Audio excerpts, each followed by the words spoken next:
Kebijakan kenaikan PPN menjadi 12% yang berlaku mulai 1 Januari 2025 bisa mengancam perekonomian Indonesia. Hasil kajian Center of Economic and Law Studies, Celios mengungkap kebijakan ini berisiko menurunkan PDB hingga pengeluaran masyarakat. PPN 12% ini dinilai dapat menghambat pertumbuhan ekonomi nasional di tahun 2025. Di tengah target ambisius dari pemerintahan Prabowo Gibran dengan pertumbuhan ekonomi mencapai 8%. Hasil kajian dari Center of Economic and Law Studies atau Celios menunjukkan bahwa pemberlakuan PPN 12% ini dapat menurunkan produk domestik bruto atau PDB dan juga tingkat konsumsi rumah tangga. Dengan skenario PPN 12%, pertumbuhan ekonomi Indonesia disebut-sebut akan mengalami perlambatan hanya di sekitar 4% saja.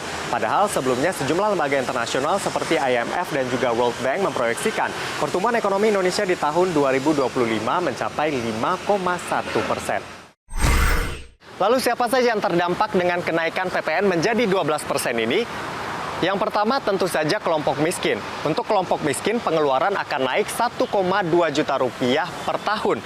Lalu kemudian juga akan menurunkan kualitas konsumsi mereka.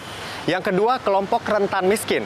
Kelompok rentan miskin ini untuk pengeluaran mereka akan naik 1,8 juta rupiah per tahun. Lalu mereka juga akan mengurangi untuk konsumsi barang dan jasa yang penting misalnya seperti pendidikan dan juga asuransi kesehatan. Yang ketiga kelompok menengah. Untuk pengeluaran mereka akan naik 4,2 juta rupiah per tahun. Dan mereka juga akan rentan turun kelas menjadi kelompok miskin. Selain tiga kelompok yang saya sebutkan tadi, kenaikan PPN menjadi 12% juga akan mempengaruhi generasi muda yang baru meniti karir, baru hidup mandiri atau generasi Z atau Gen Z. Dan Gen Z ini pemirsa akan merogoh kocek lebih dalam 1,7 juta rupiah per tahun untuk kebutuhan mereka. Sebut saja misalnya untuk kuota internet, pesan antar makanan, ngopi, lalu kemudian Netflix, tiket bioskop, BBM, bahkan untuk skincare dan juga untuk biaya fashion mereka.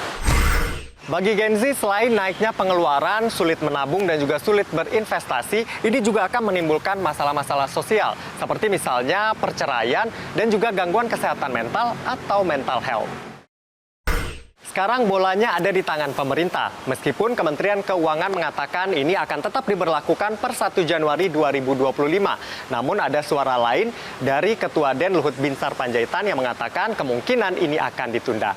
Apakah pemerintah tetap akan lanjut dengan kebijakan ini atau akan melakukan evaluasi? Dari Jakarta, Anwar Fuadi, Rifki Adi Pradana, Metro TV. Jelajahi cara baru mendapatkan informasi. Download Metro TV Extend sekarang.